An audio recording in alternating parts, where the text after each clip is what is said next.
Hi and welcome to Easy Spoken English Kanchi.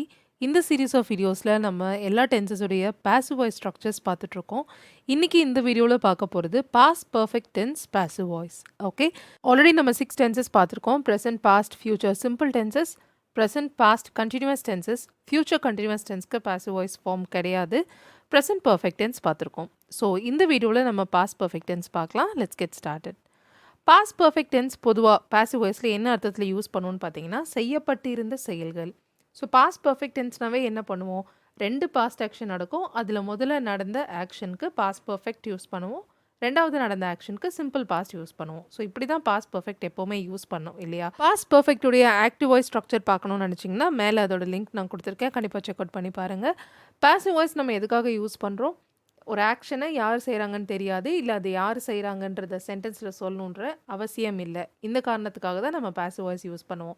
So past perfect டென்ஸில் 2 past action நடக்குது. அதில் முதல்ல யாரோ ஒருவரால் செய்யப்பட்ட செயல்கள், ஓகே, செய்யப்பட்டிருந்த செயலை குறிப்பிடுறதுக்காக past perfect passive voice use பண்ணுவோம். இதில் நீங்கள் கீவேர்ட்ஸ் பார்த்தீங்கன்னா ஆல்ரெடி, வென், பிஃபோர், அன்டில் இதெல்லாம் யூஸ் பண்ணலாம். ஸோ எப்படி பாஸ்ட் பர்ஃபெக்ட் டென்ஸ் தனியாக ஒரு பாஸ்ட் ஆக்ஷனுக்கு யூஸ் பண்ணக்கூடாதோ அதே மாதிரி தான் அதோடைய பாசிவ் ஃபார்ம்லேயும் தனியாக ஒரு பாஸ்ட் ஆக்ஷன் நடக்குதுன்னா அதுக்கு பாஸ்ட் பர்ஃபெக்ட் யூஸ் பண்ணக்கூடாது. 2 பாஸ்ட் ஆக்ஷன் நடக்குது, அதில் ஃபர்ஸ்ட் நடந்த பாஸ்ட் ஆக்ஷனுக்கு தான் பாஸ்ட் பர்ஃபெக்ட் யூஸ் பண்ணணும். ஓகே, ஸோ இப்போ இதோட ஸ்ட்ரக்சர் பார்க்கலாம். Affirmative structure, subject had been V3 remaining sentence. இதுவே எஸ் ஆர் நோ கொஸ்டினாக இருந்ததுன்னா அந்த ஹேட் மட்டும் முன்னாடி போகும். Had subject been V3 remaining sentence. WH கொஸ்டினாக இருந்ததுன்னா அந்த WH வேர்டை முன்னாடி போடுவோம். WH word had subject been V3 remaining sentence. Positive டேகாக இருந்ததுன்னா நெகட்டிவ் சென்டென்ஸ் ஃபஸ்ட்டு எழுதணும், ஹேட் ப்ளஸ் சப்ஜெக்ட் ப்ரொனவுன். இப்போ நெகட்டிவ் செட் ஆஃப் ஸ்ட்ரக்சர்ஸ் பார்க்கலாம். நெகட்டிவ் சென்டென்ஸோடைய structure, subject had not been V3 remaining sentence. Negative yes or நோனா had மட்டும் தான் முன்னாடி போகும். Had subject not been V3 remaining sentence. Negative WH கொஸ்டினாக இருந்ததுன்னா முன்னாடி அந்த WH வேர்ட் போட்டுக்குவோம். WH word had subject not been V3 remaining sentence. Negative டேக்காக இருந்ததுன்னா ஃபஸ்ட்டு பாசிட்டிவ் சென்டென்ஸ் எழுதணும், had short negative and the subject pronoun. இப்போது example discuss பண்ணுவோம். ஸோ கொடுக்கப்பட்ட டைமுக்கு முன்னாடியே அசைன்மெண்ட் கம்ப்ளீட் பண்ணப்பட்டிருந்தது. ஓகே, ஸோ இங்கே this sentence focuses on the completion of the assignment without mentioning who actually did it. யார் அதை பண்ணாங்க அப்படின்றத மென்ஷன் பண்ணாமல் அந்த அசைன்மெண்ட்டை வந்து கம்ப்ளீட் பண்ணிட்டாங்க, அதில் ஃபோக்கஸ் ஆகி இருக்கிறதுனால இதை பாஸ்ட் பர்ஃபெக்ட் பாசிவ் வாய்ஸில் சொல்ல போகிறோம். Okay, the assignment had been completed before the deadline. ஓகேங்களா, ஸோ காலக்கெடுவுக்கு முன்னாடி பணி முடிக்கப்பட்டு இருந்தது. The assignment had been completed before the deadline. இதுக்கே நெகட்டிவ் சொல்லுங்கள். Yes, had not been completed. The assignment had not been completed before the deadline. அடுத்து கேள்வி கேட்கலாம். எஸ் ஆர் நோ கேள்வி எப்படி கேட்கலாம், had மட்டும் முன்னாடி கொண்டு வரணும், ரைட்.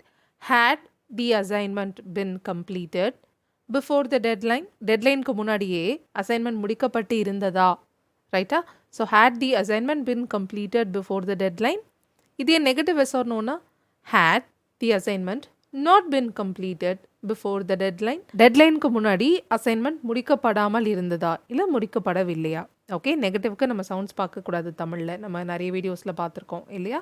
ஆல்ரைட், ஸோ இல்லை இந்த சென்டென்ஸை நாட்டையும் முன்னாடி கொண்டு போய் hadn't the assignment been completed before the deadline அப்படின்னும் கேட்கலாம். அடுத்து WH கொஸ்டின்னா, ஸோ இந்த எஸ் ஆர் நோ கொஸ்டினுக்கு முன்னாடி அந்த WH வேர்ட் மட்டும் நம்ம போடணும், ரைட். அசைன்மெண்ட் வந்து டெட்லைனுக்கு முன்னாடி எப்படி முடிக்கப்பட்டு இருந்தது. How had the assignment been completed before the deadline? How had the assignment been completed? Okay, negative WH கொஸ்டினாக இருந்ததுன்னா டெட்லைனுக்கு முன்னாடி ஏன் அசைன்மெண்ட் முடிக்கப்படாமல் இருந்தது. Okay, why had the assignment not been completed before the deadline? Why not முன்னாடி கொண்டு வந்து why hadn't the assignment been completed before the deadline? Okay, அடுத்தது நம்மளுடைய negative tag, positive sentence first எழுதணும். The assignment had been completed before the deadline. Tag எப்படி எழுதணும், had short negative subject pronoun. Hadn't it, அசைன்மெண்ட்டோட subject pronoun வந்து it இல்லையா. The assignment had been completed before the deadline, hadn't it. அடுத்து positive டேக்னா negative sentence எழுதணும். The assignment had not been completed before the deadline. Tag எப்படி எழுதலாம், had plus subject pronoun. Had it. The assignment had not been completed before the deadline. had it. Okay, so இன்றைக்கி நம்ம எடுத்துக்கிட்ட சென்டென்ஸில் எல்லா different ஸ்ட்ரக்சர்ஸையும் 8 different ஸ்ட்ரக்சர்ஸையும் நம்ம practice பண்ணிட்டோம். இப்போ நீங்கள் ப்ராக்டிஸ் பண்ணதுக்காக ஒரு எக்ஸாம்பிள், ஒரு மீட்டிங்க்கு நீங்கள் போகணும். அந்த மீட்டிங்கில் ஏதோ ஒரு இம்பார்ட்டன்ட் டெசிஷன் எடுக்க போகிறாங்க. ஓகே, பட் நீங்கள் போகிறதுக்குள்ளேயே டெசிஷன் எடுத்துட்டாங்க. ஸோ ஒரு மீட்டிங்னால் நிறைய பேர் இருப்பாங்க, எல்லோரும் சேர்ந்து அந்த டெசிஷன் எடுப்பாங்க. யார் எடுத்தாங்கன்றதை நம்ம சொல்ல தேவையில்லை, ரைட்டா? இந்த மீட்டிங்கில் எல்லோரும் சேர்ந்து அந்த டெசிஷன் எடுப்பாங்க. பட் நீங்கள் என்ன சொல்ல போகிறீங்க இந்த சென்டென்ஸ்லனா, நாங்கள் போகிறதுக்குள்ளேயே முடிவு டெசிஷன் எடுக்கப்பட்டு இருந்தது. ஓகேங்களா? ஸோ நாங்கள் போகிறதுக்குள்ளே பிஃபோர் வி வெண்ட் அப்படின்னு சொல்லுங்கள். ஓகே, நம்ம போகிறதுக்குள்ளே முடிவு எடுக்கப்பட்டு இருந்தது. ஸோ நாம தான் செகண்டாக போனோம், ஃபஸ்ட்டே முடிவு எடுத்துட்டாங்க. ஸோ ஃபஸ்ட்டு நடந்த பாஸ்ட் ஆக்ஷனுக்கு பாஸ்ட் பர்ஃபெக்டுடைய பாசிவ் வாய்ஸ் யூஸ் பண்ண போகிறோம். பிகாஸ் அந்த ஆக்ஷனை யார் பண்ணாங்கன்னு நம்ம சொல்லலை. செகண்டாக நடந்த ஆக்ஷன்ன்றது நாம் போனது, நம்ம போகிறதுக்குள்ளே அப்படின்னு இருக்குது, ரைட்? ஸோ இது வந்து ஒரு active voice, before we went அப்படின்னு எழுதணும். ஓகே, ஸோ இதுக்கு நீங்கள் எல்லா டிஃப்ரெண்ட் ஸ்ட்ரக்சர்ஸையும் ட்ரை பண்ணுங்கள். கண்டிப்பாக ட்ரை பண்ணி சென்டென்சஸ் ஃப்ரேம் பண்ணுங்கள். நான் நெக்ஸ்ட் வீடியோவில் உங்களை பார்க்குறேன். தேங்க்யூ ஸோ மச் ஃபார் வாட்சிங் this video till the very end. I'll see you all in the next video. Till then, take care and bye.